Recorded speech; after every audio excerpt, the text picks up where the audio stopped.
Welcome to our Israel-Palestine podcast, a project by graduating high school students from Berlin-Neukölln, home to Germany's largest Palestinian diaspora, and a second home to many young Israelis. Israel and Palestine are painfully present in our district and in our schools. We've spoken with historians, legal scholars, trauma researchers, and educators, some of whom are world-leading experts to better understand this ongoing conflict. Our approach has been multi-perspectival. We don't aim to resolve controversies or contradictions, but to hear different perspectives. Human rights and international law are the foundation of responsible multi-perspectivism. Can we learn to listen and hold conflicting truths at the same time? Find your own answers, or better, questions. Are you ready for the discomfort of learning? Welcome to another very special episode of our Israel-Palestine podcast. Today, we travel back in time to explore what life was like for Palestinians under the Ottoman Empire and the British Mandate. I'm Yusuf. And I'm Mert. And I'm Efe. We're deeply grateful and honored to have Professor Awad Halabi with us today, a distinguished historian of Palestine during the Ottoman period and the British Mandate. A very warm welcome to Professor Halabi. We're excited to have you. Thank you for the invitation. A very warm welcome also from me. Thank you for making the time. Also from me, a very warm welcome. It is our pleasure. So wonderful to be here. Our guest today, Professor Awad Halabi, teaches history and religion at Wright State University in Ohio in Dayton, where he created a minor in Middle East and Islamic studies. He enabled Wright State to become one of only a few universities in Ohio with such an offering. His profound research focuses on the late Ottoman and British Mandate periods in Palestine, exploring identity formation, religious festivals, resistance, and memory, making him one of the most interesting historians of that time. Born and educated in Canada, Professor Halabi earned his bachelor's at the University of Toronto and his master's from McGill University and his PhD in Near and Middle Eastern Civilizations from the University of Toronto. One of his most fascinating areas of study is the Nabi Musa Festival, a festival dedicated to Moses, a religious pilgrimage that reveals how Palestinians build collective identity under foreign rule through rituals, symbols, and shared space. His groundbreaking study, Palestinian Rituals of Identity, the Prophet Moses Festival in Jerusalem, 1850 to 1948, is highly acclaimed and won the Malcolm Kerr Dissertation Award from the Middle East Studies Association in 2007. For his outstanding contribution to teaching, he received Wright State's International Educational Award for promoting global awareness and building an internationally focused curriculum. So, the first question, could you paint a picture for us? What was everyday life like for people living in Palestine under the Ottoman rule? Well, for most of the Ottoman period, it begins in 1516 with the Ottoman conquest from the Mamluks ruling the Arab lands. It's mostly a system of rule that is divorced from everyday life. It's not as if the Ottoman Empire or any other state system in the pre-modern era could impose direct rule over such things as education or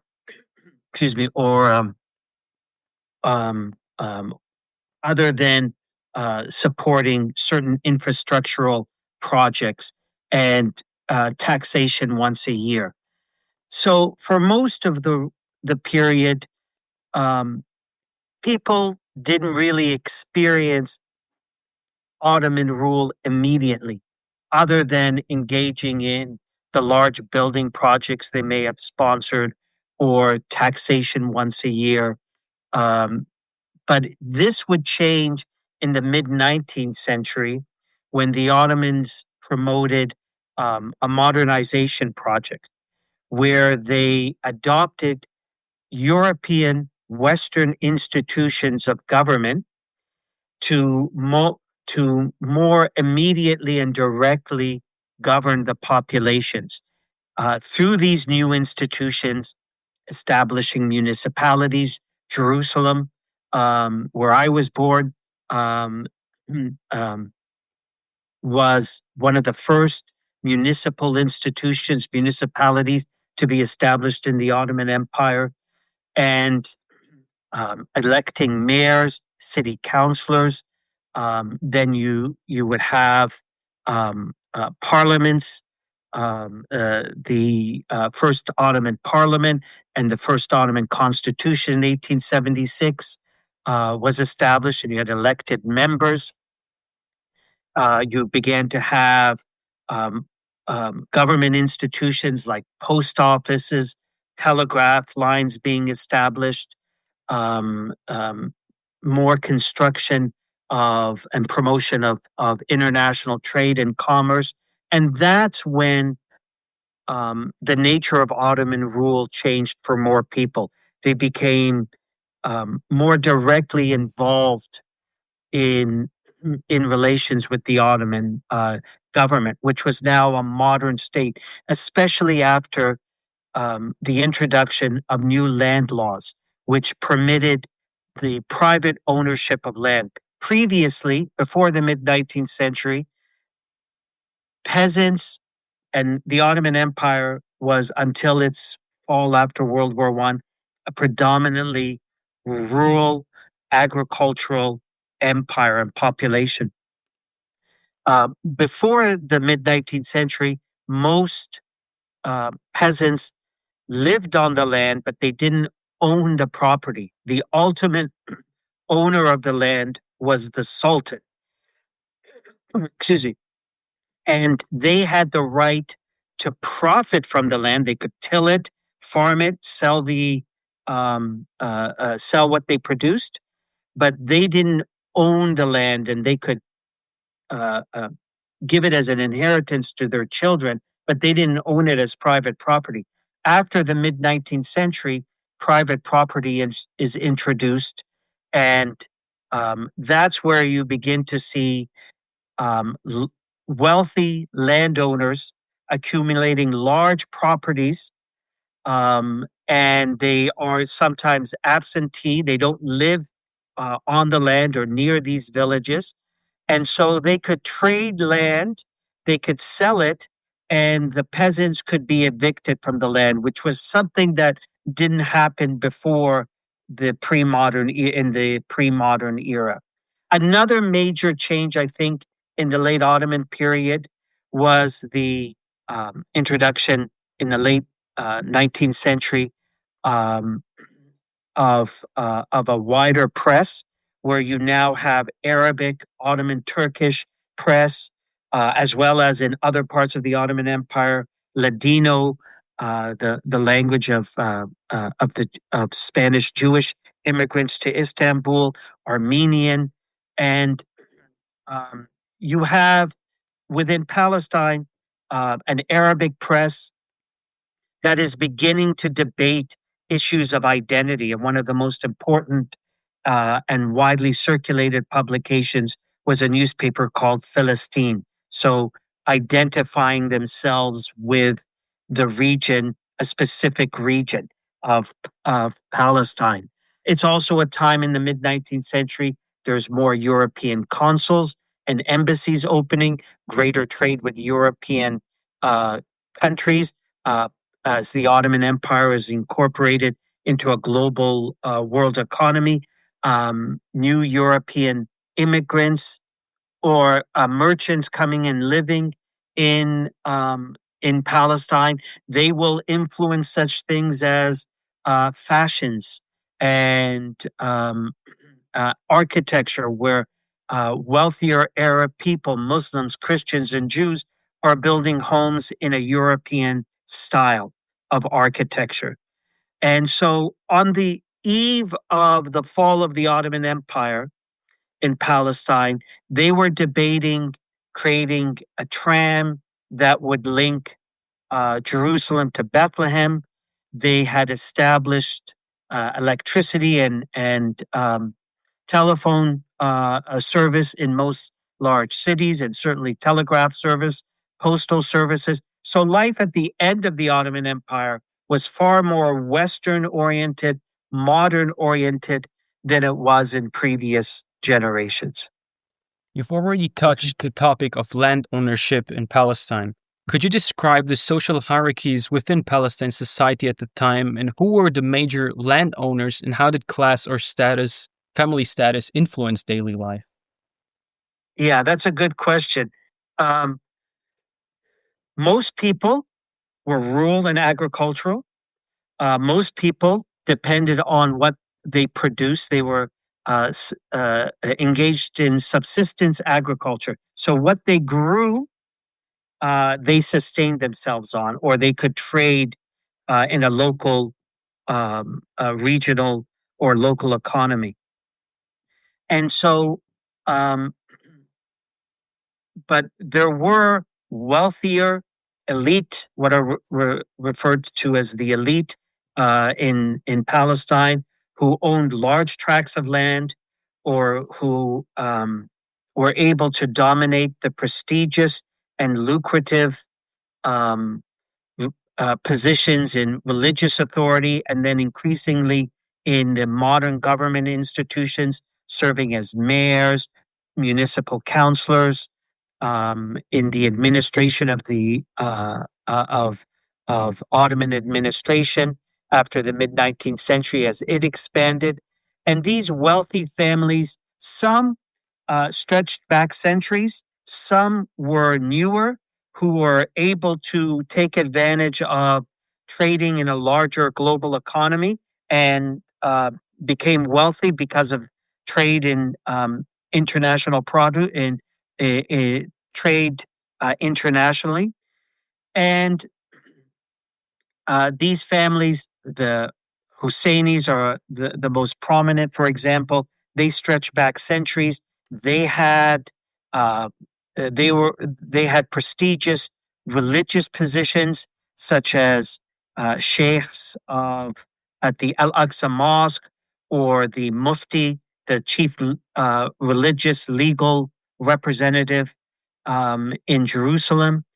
But then they also expanded into land ownership and as merchants of agriculture, where wheat and then citrus, oranges and lemons were traded in the region and throughout the Mediterranean and into Europe, where port cities like Jaffa and Haifa were very prominent along the Mediterranean.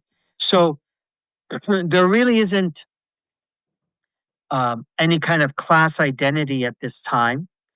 People are associated, their identities are associated with their local village, their religion, as being Muslim, Christian, or Jewish, but close identity with their village. And many instances, people's within a village is an extended family. So your family, your second cousins, your third cousins live within that village. So there's a strong identity of a village identity, of a tribe for the tribal people who live in Palestine, one's religion, but also increasingly in the modern era of an Ottoman identity, and an identity associated with the Ottoman Empire in a new nationalist way. And the wealthy elite families still try to maintain their prestige as elite families, as wealthy, but not necessarily, and try to maintain connections with the villagers over the land that they owned.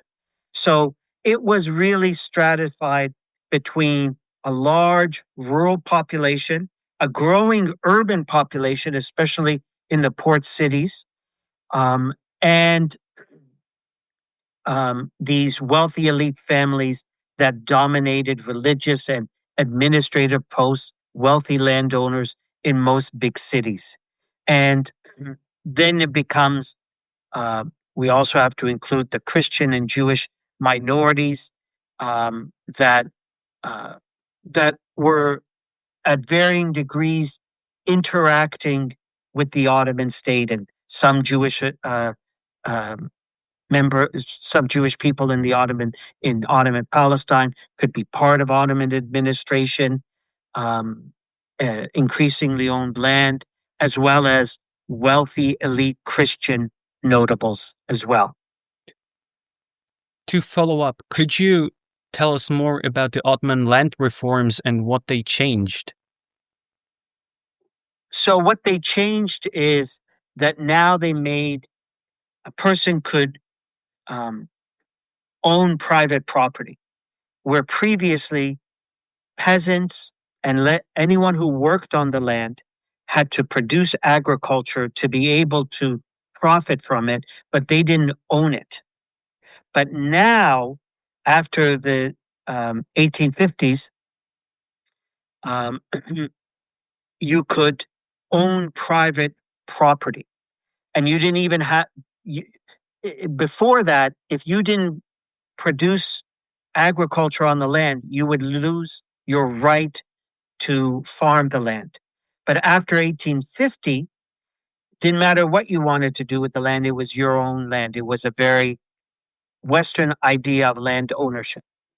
And this is when you have wealthy elite families buying large tracts of land, and the peasants that had traditionally farmed that land could be evicted if someone else wanted to own it, and if it was sold or they wanted to build something on it. And this happened increasingly in the 1880s, 1890s, with Jewish people coming to Palestine, motivated by Zionism, wanting to purchase land to establish Jewish colonies for European Jewish people, and where the peasants would have to be evicted from the land. And one famous, well-known family from Lebanon, the Sorsuks, were wealthy landowners in Palestine, and they sold large tracts of land to the Zionist land associations, leading to eviction of Palestinians. So it was a new, and many peasants didn't want to register the land they lived on or that they had tilled and farmed on for generations, because they were fearful that if they registered it in their name, they would be taxed more and they would be conscripted into the military. And so they avoided that, thinking, let the landowner own the land, we'll continue just farming the land. But it didn't work out that way. So were the families selling the said land mostly local or from the wider Ottoman region? They were from local, from a mix of local families selling the land, as well as what are referred to absentee landowners. One of the largest sale of lands is by the Sarsuk family to the Zionists in, I can't remember the date, the 1890s or turn of the century, of the Jezreel Valley. So in the plains region of what is today northern Israel. And that led to the eviction of large number of Arab peasants. Right. What kind of political representation existed? Well, the Ottomans introduced a parliament that only lasted for 1 year in 1876. Then it was revived in 1908, and you had elections throughout the Ottoman Empire with quotas for Armenian, Jewish, Christian representatives as well. And that led to campaigns. There was a campaign in 1908, 1912, where candidates are giving speeches, writing in newspapers, trying to convince people to vote for them. But there was also limited elections that you had to possess a certain wealth and pay certain amount of taxes in order to vote for the in a limited way for the municipal councillors. And this was mostly for Jerusalem and other larger cities. And so political representation was limited. Most people had if they had a conflict with a tax collector or a land issue, they would go to their local muhtar. A muhtar is a kind of local representative, could be elected. It was different for each village, or I think the tribal communities also had it, where, and it was across every religious community, a Christian, Jewish, muhtar, and they would represent the interests and voice the concerns of the people they lived with. Like,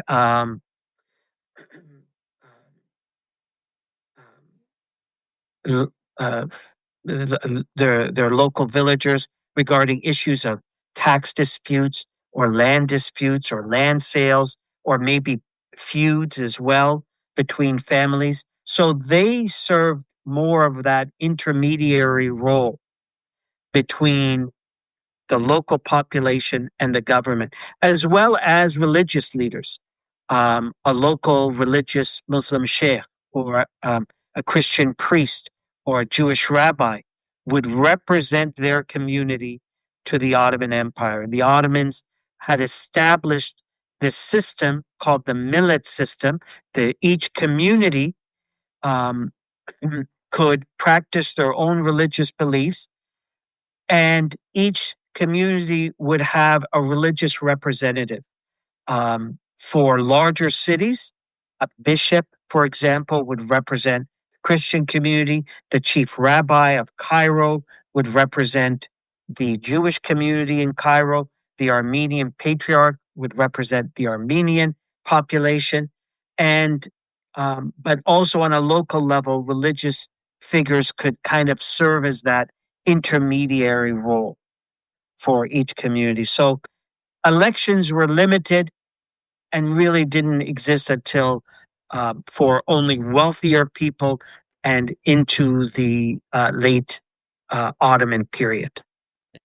Was the later position of the Mufti a traditional position in Palestine or created by the British? Oh, the Mufti is a legal scholar who is authorized to issue a fatwa.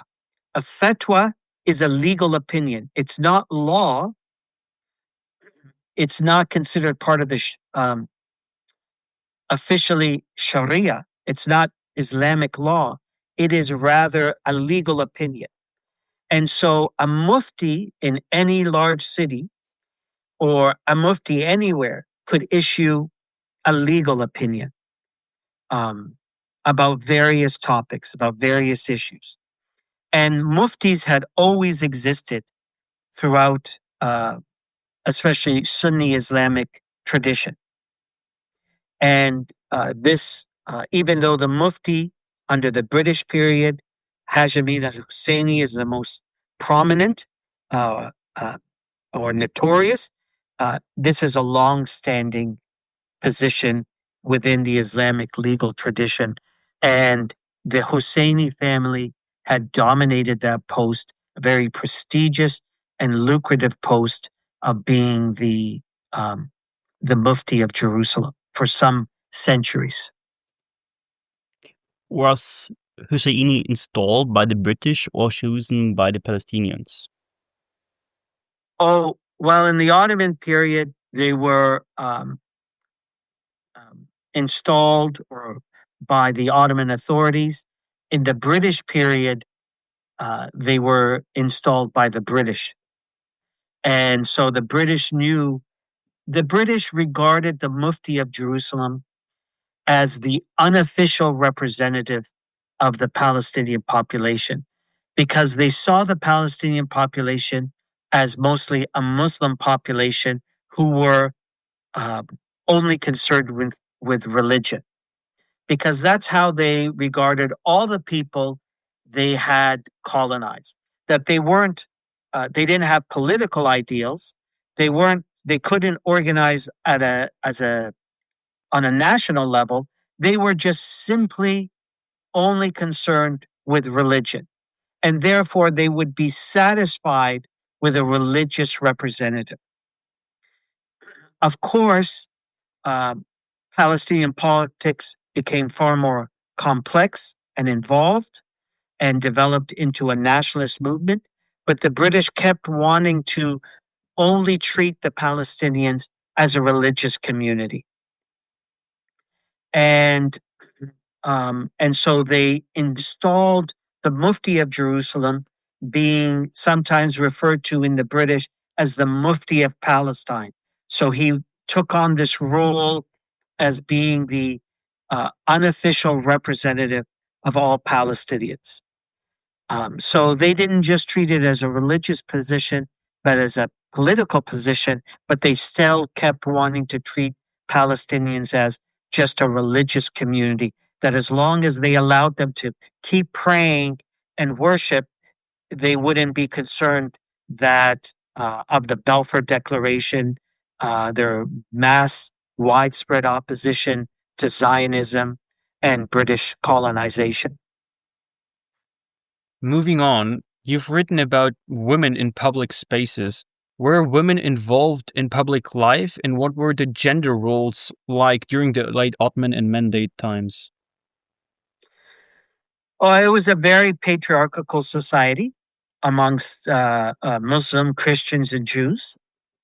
And women had been educated privately by mostly, say, women whose fathers were part of the ulama, the religious scholarly establishment. But women began to enter into formal education when Christian missionaries are established and opened in the mid-19th century. And you have Christian missionary schools establishing girls' schools, and even Muslim girls would attend those schools.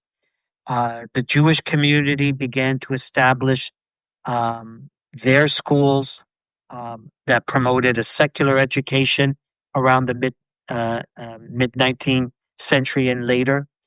And by the end of the Ottoman period, there are some women's groups being established.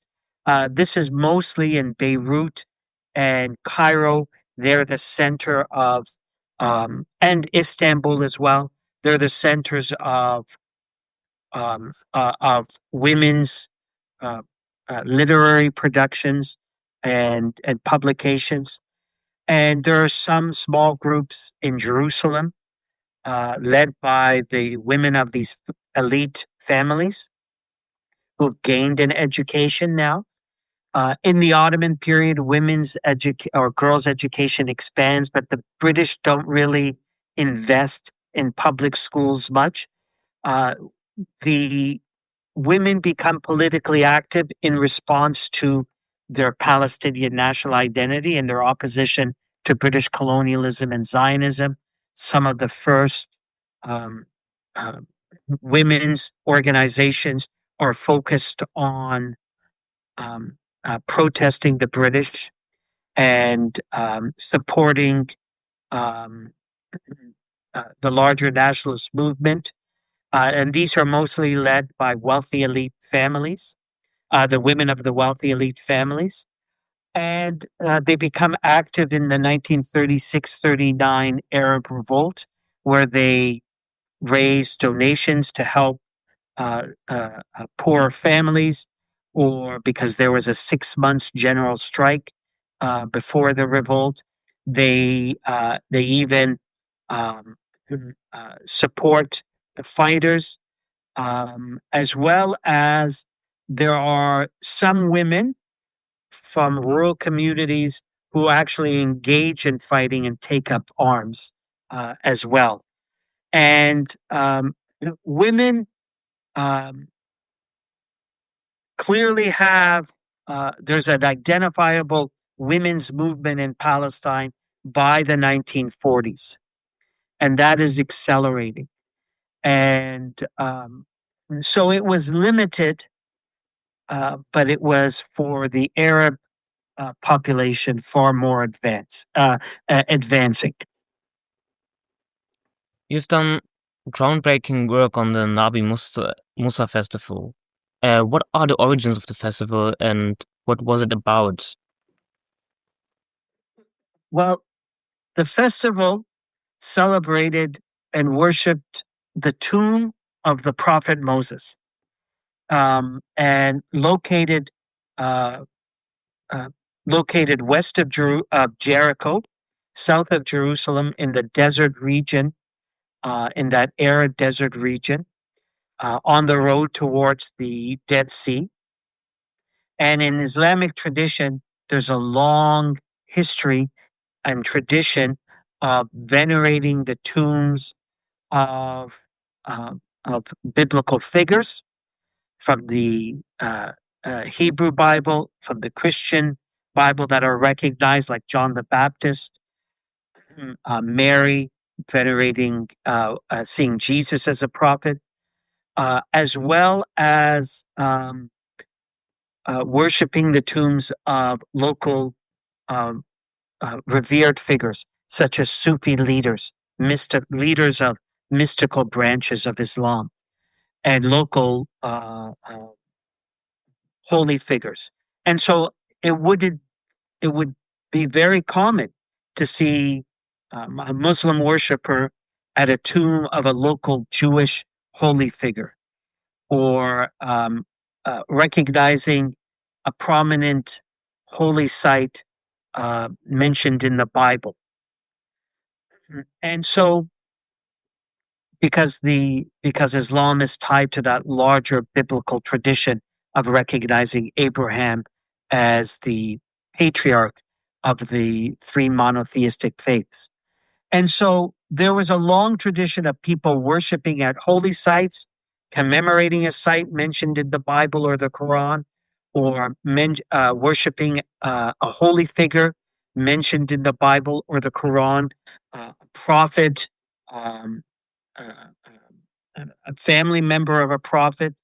And so Moses is the most mentioned figure in the Quran. And but in the Hebrew Bible, it is mentioned that it is unknown where his tomb is located. But in the Muslim worshippers designated various tombs to Moses in Damascus, near Damascus, in Jordan, and this site southwest of Jericho. And there were many traditions and stories of Moses and where his tomb was.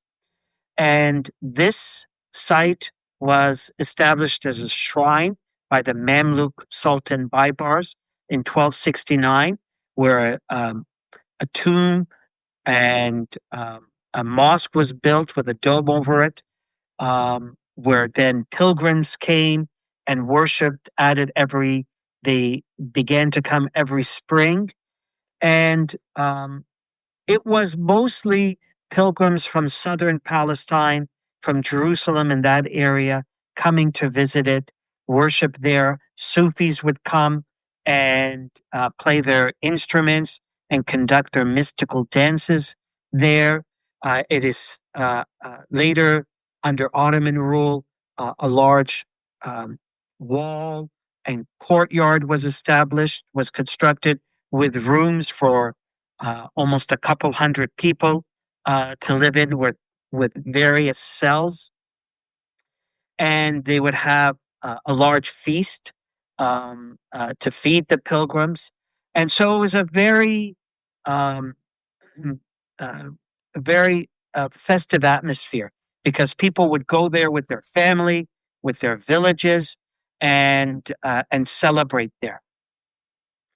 But this changes in the mid-19th century when the Jerusalem municipality takes over the festival and then requires all villagers to come to Jerusalem to congregate at the Al-Aqsa Mosque and the Haram al-Sharif in Jerusalem before going to the shrine. And they would be escorted by the Ottoman military, greeted by new Ottoman municipal authorities and state authorities, military members of the Ottoman army. So it became a very municipal, modern festival after the 1850s. But then once people got to the shrine, they just conducted their very popular forms of worship. And so that's how it develops, but it changes in the period of British rule. Do you want to ask that or save that for later? Or? Save that for later. We're saving it for later. Okay. Moving on with the next question. What does the festival tell us about how Jews, Christians, and Muslims lived together during this time? So Jewish people, Christian people wouldn't go to the shrine, the maqam, as it was known, to celebrate there, but they were part of the larger urban celebrations where in Jerusalem, people lined up in the streets, the Ottoman military band greeted and led each contingent of villagers coming from maybe Hebron or Nablus or Jerusalem into the old city of Jerusalem and then into the Haram al-Sharif. And Jews and Christians would watch these parades. They were very festive. They enjoyed it. And they felt, as Jewish people at that time told us, the Muslim population were honoring a great prophet in Judaism as well. And so it became a civic festival, a very municipal festival, not just necessarily religious and Islamic. And we see throughout Palestine, as well as in Syria and even in Egypt, and people of different religions worshiping at holy sites of other communities. And so that wasn't uncommon. For example, Muslim, Christians, and Jews all honored, say, Joshua or Abraham or the mother of Moses, for example. And so it wasn't uncommon for Christians and Jews to partake in the festivities of the Prophet Moses Festival, known as the Nabi Musa Festival, or Mawsim al-Nabi Musa. Just as in Jaffa, one of the largest festivals was in honor of the Prophet Reuben, in the Judaic tradition, recognized in the Islamic tradition as a revered prophet. And this, you would see local Jewish people coming and just enjoying their time at this festival. So in the late Ottoman period, the festival, the Nabi Musa Festival, really reflects what can be referred to as a communal identity, where people could identify with their religion, but that didn't mean they were isolated or opposed to people of other religions.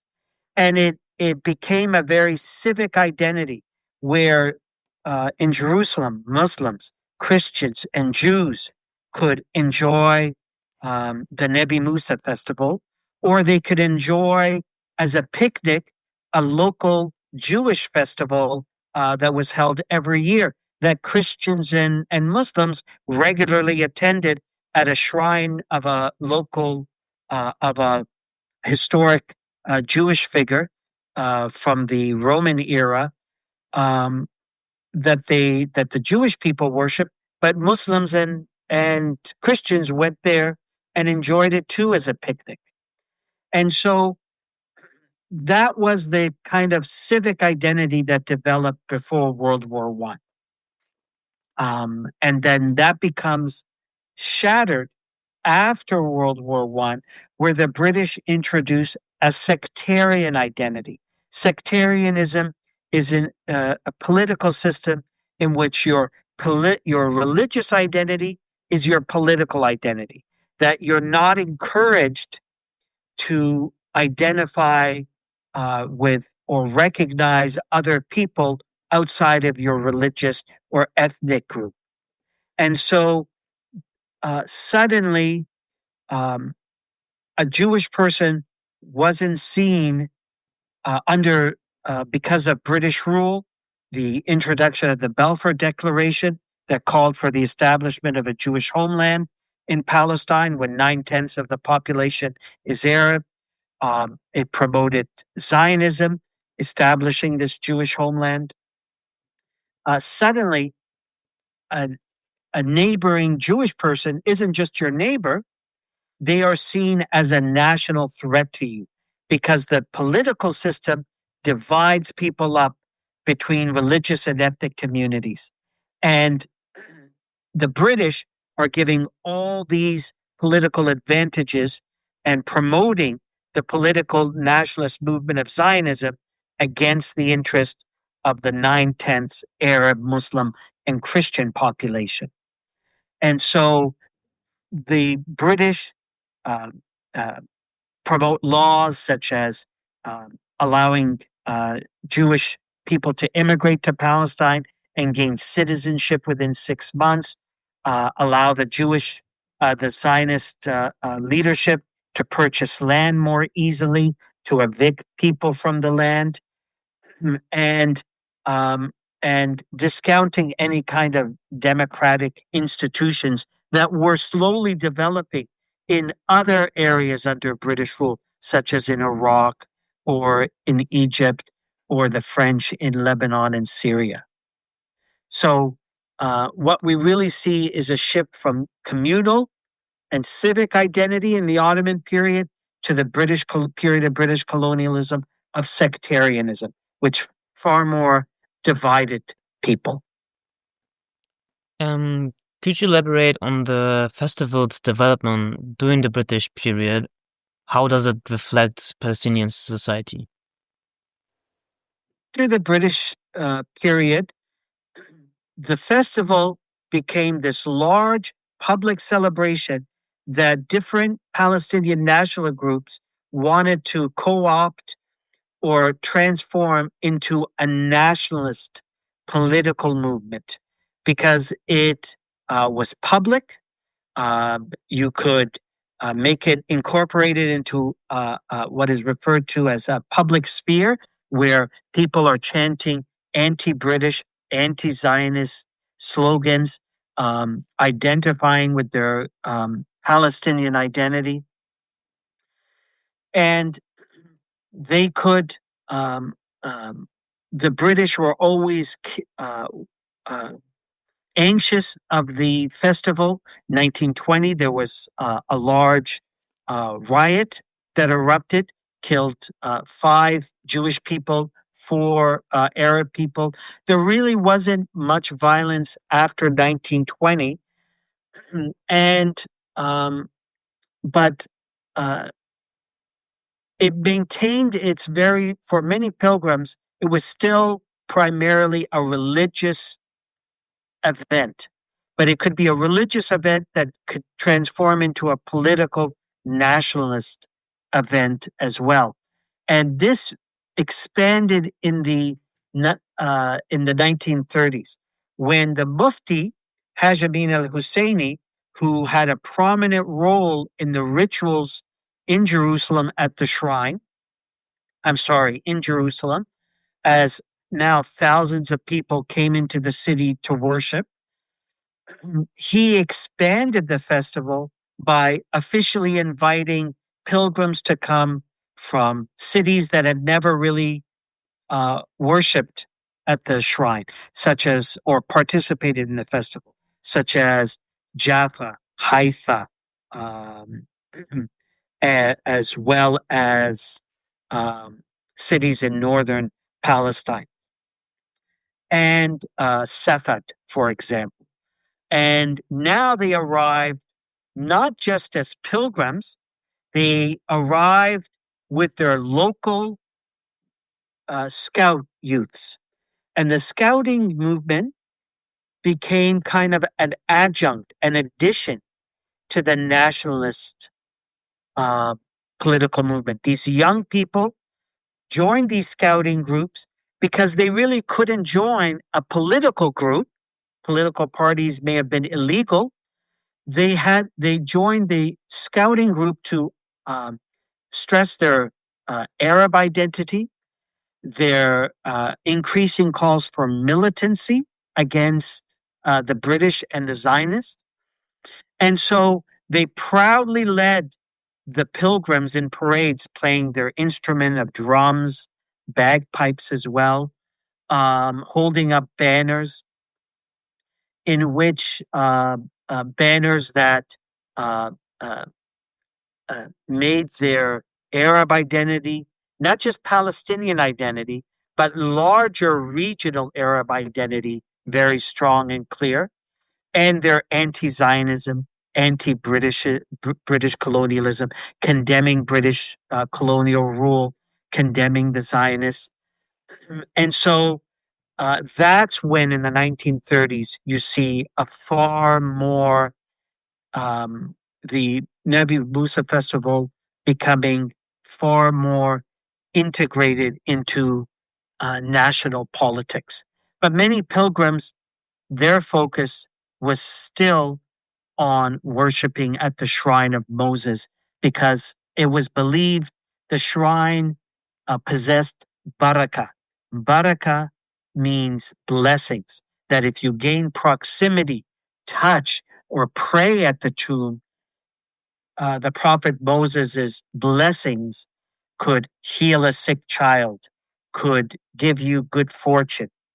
So that was their main interest, but it was also incorporated into national politics as well. When we talk about Palestinian identity, when does it start to appear in historical records? Did people first identify with their towns and cities like Jaffa or Nablus? And was there an Ottoman identity before seeing themselves as part of a national Palestinian identity? Good question. So most people, I would say in the Ottoman period, identified with their family, their village, which was one and the same. Their extended family was within their village, their local community, their religious identity. They didn't really identify with as being a member of the Ottoman Empire. Not until the 19th century, when you begin to see the Ottomans promote an Ottoman identity as a nationalist identity. But in the late 19th century, as a Palestinian press is proliferating, and Palestinians are debating local political issues, such as large land sales that alienate peasants from the land, or the politics of Jewish colonialists through the Zionist movement. They're debating this in the press. They're debating this in parliament, in the Ottoman parliament. It becomes an issue to local municipal council officials.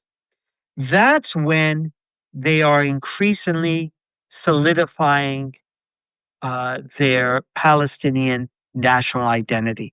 And one of the newspapers is entitled Palestine.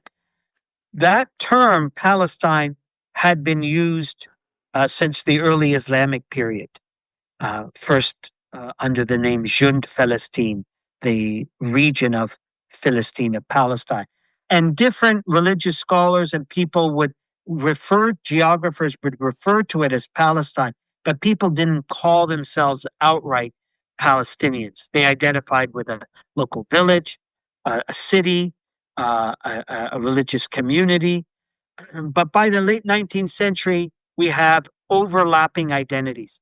People identify with their village, their religion, and being an Ottoman member of the Ottoman Empire, and being a Palestinian. After World War I, that increases, where now there is a state of Palestine.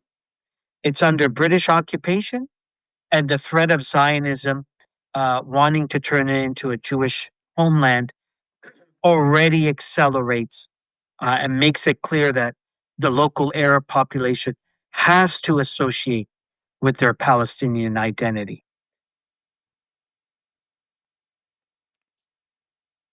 And they see their interests calcifying.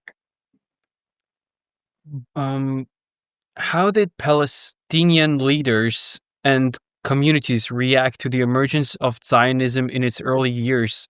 As one example of those responses, could you also briefly highlight the letter Jerusalem's mayor Yusuf Diya al-Khalidi wrote to Theodor Herzl 2 years after the first Zionist Congress?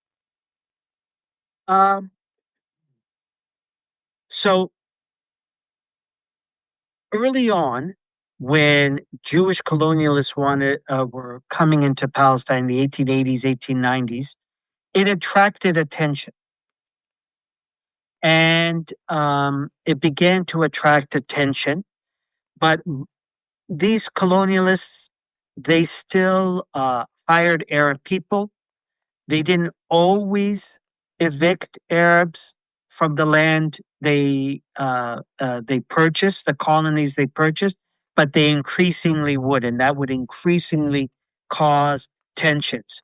Those were mostly localized, but when there was freer press after 1908, it becomes more of an issue and a public issue that's debated in the press and in the parliament, as well as local officials before 1908 trying to place restrictions on the Zionist purchasing land.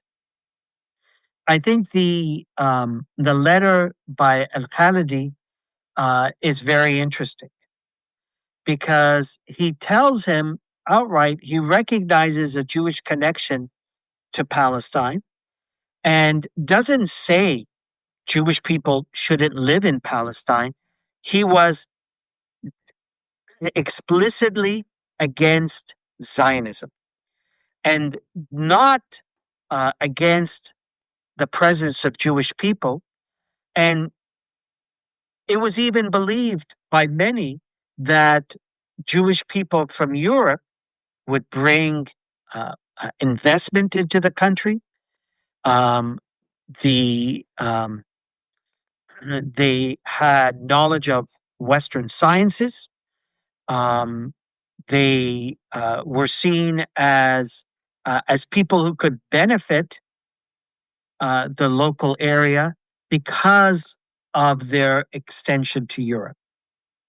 But Zionism was something different. Zionism was perceived, as Khalidi makes clear, as a threat to the local population, though he wasn't likely fully aware that, though he served as ambassador, I think, to Geneva, Ottoman ambassador to Geneva. He read widely of the Zionist press in French.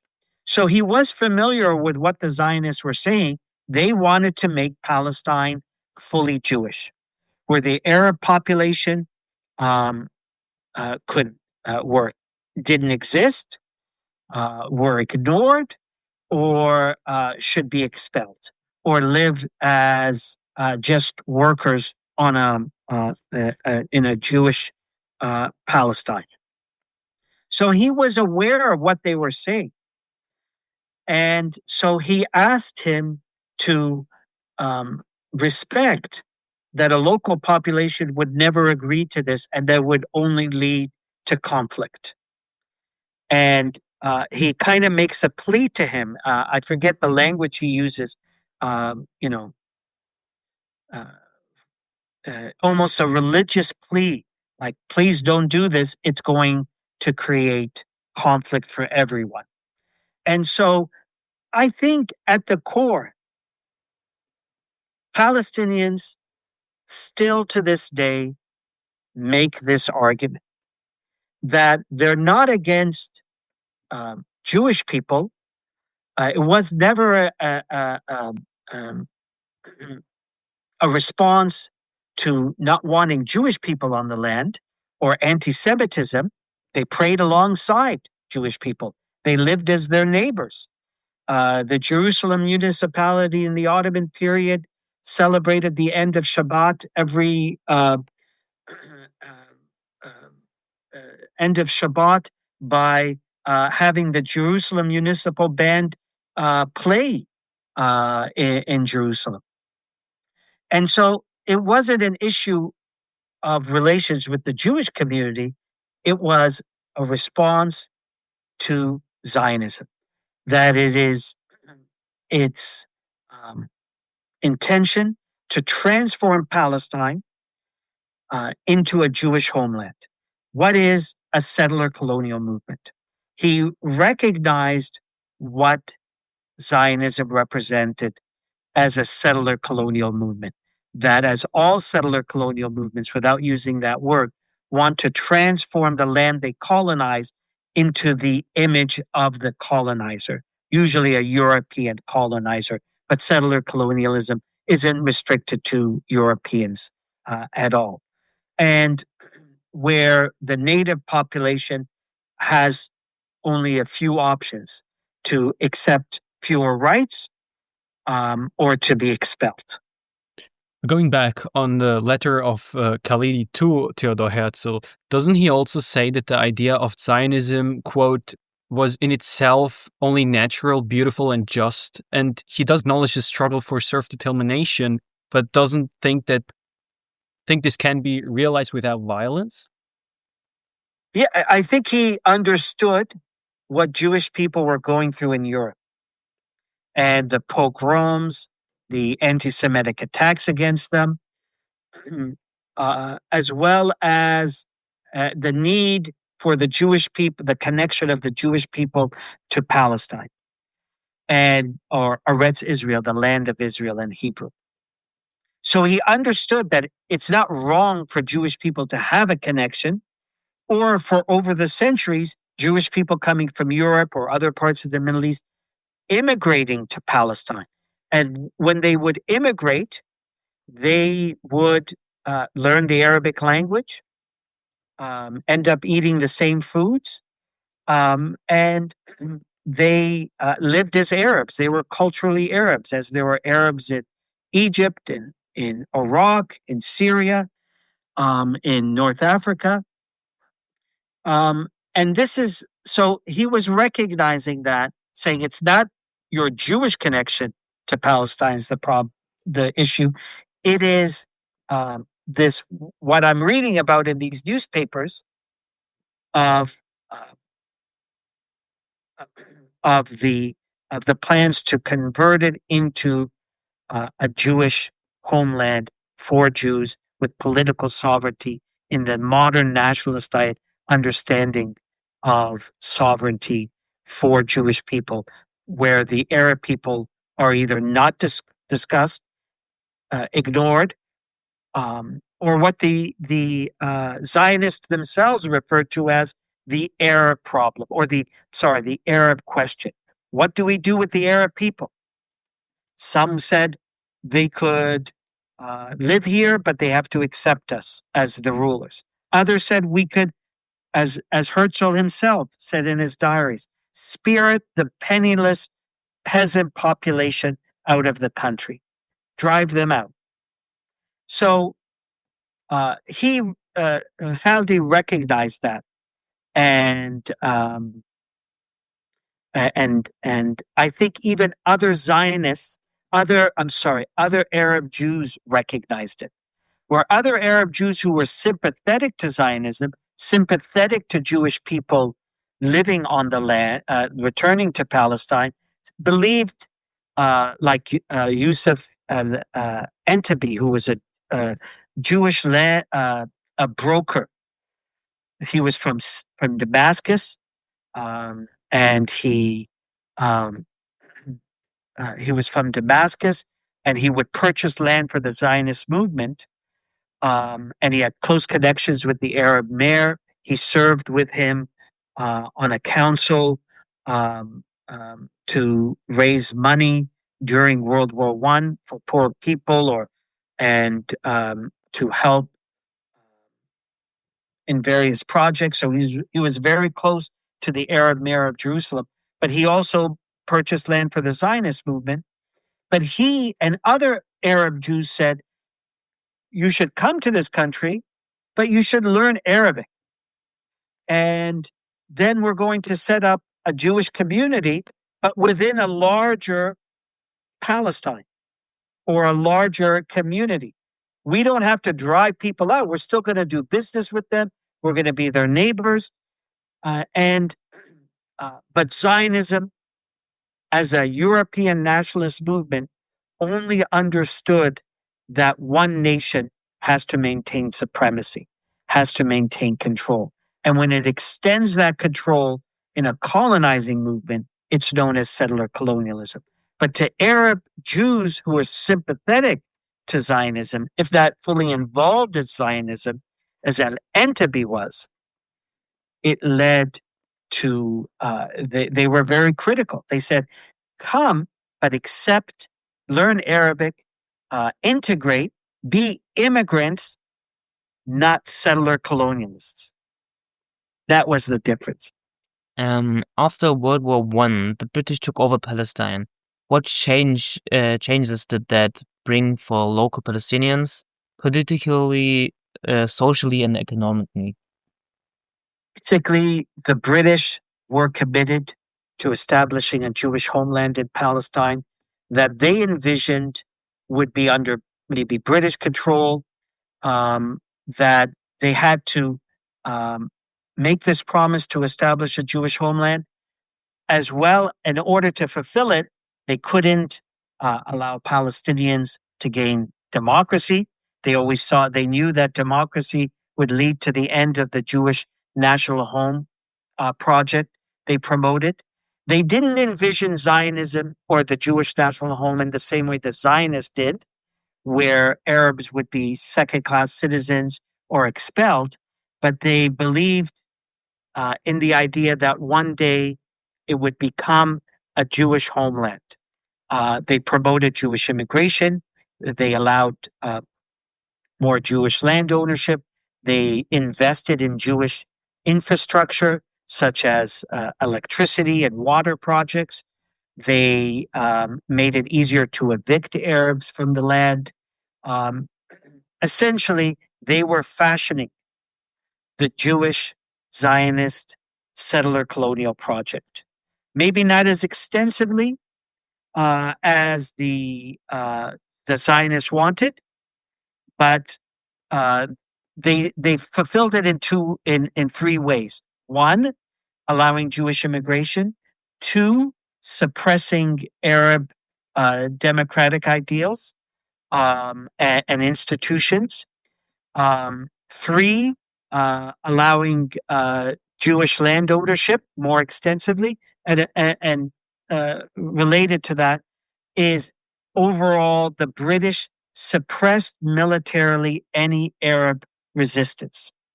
So first, in the 1920s up to 1936, there was mostly political opposition to the British with limited violence.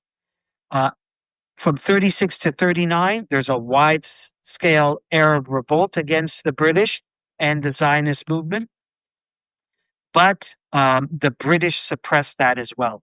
By that joint objective, politically suppressing the Arab population, supporting the Jewish immigration and land ownership, and militarily suppressing the Arab resistance, they furnished the British furnished the Zionist settler colonial project. What promise did the British make to Arabs or Palestinians specifically? They really didn't make many promises to them. They had made promises to the Arabs during World War I that Sharif Hussein, who led the Arab revolt against the Ottomans, would have an Arab kingdom, but that proved pointless, empty. They didn't really make promises to Arabs. They rather negotiated with them and recruited local Arab leaders to politically suppress opposition to the British and to the Zionists, and to maintain that violence wouldn't be used. And so under Haj Amin al-Husseini after 1920, as Mufti, there was no violence at the Nabi Musa Festival. And that was always a fear of the British. And that's why the Arab resistance in 1936 emerged from a peasant population that was critical of their leaders as much as they were critical of the British. Looking at the whole period, do you think there were missed opportunities for coexistence? After, this shift from, in the Ottoman period, a communal and civic identity where you can identify with your religion, but still be part of a larger civic identity that welcomed people outside of your religious group, that the Nabi Musa Festival showed Christians and Jews attending, Jews and Muslim and Jew and Christians attending a Jewish festival and trading with one another, living side by side. Where Jewish people tell stories that their Arab neighbors respected their keeping kosher and respected them during Shabbat.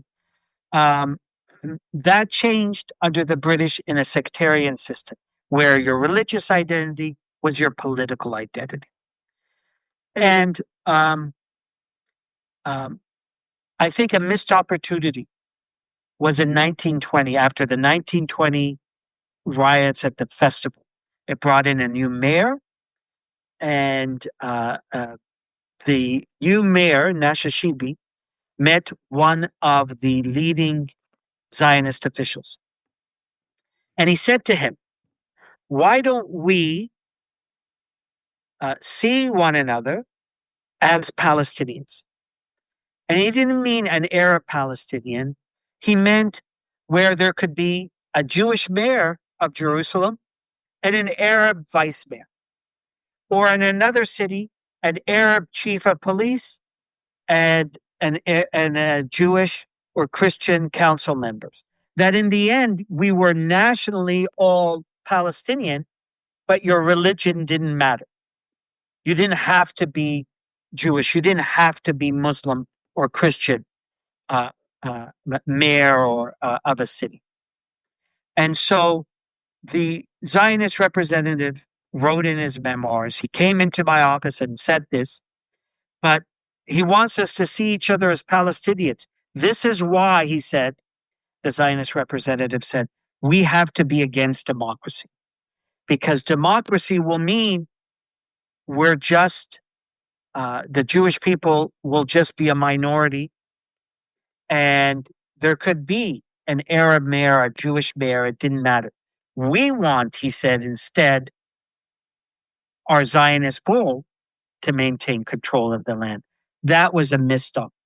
From there, it was very clear the Zionist movement isn't interested in a joint national understanding where religion isn't a requirement for political activity.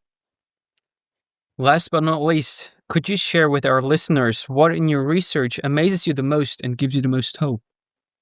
There have been centuries of Arab people, Christian, Jews, and Muslims coexisting, not just in Palestine, but throughout the larger Mediterranean world. And you see Jewish people who come from Arab lands that after 1948 immigrated to Israel, were made to suppress their Arab identity, not even eat the same foods, not speak their Arabic language, denounce their Arab past. But now that third generation is reclaiming their Arab identity and seeing it as that Zionism imposed a political identity on them. I don't think it's widespread, but it exists. Just as many, as now the increasing political momentum in Palestinian politics is calling for, and this may be hopeful or not, I'm not sure, for a one-state solution, that they don't want anymore a two-state solution because they know the Arab citizens of Israel still will have fewer rights. It will not only mean not being able to return to Palestine before 1948, but would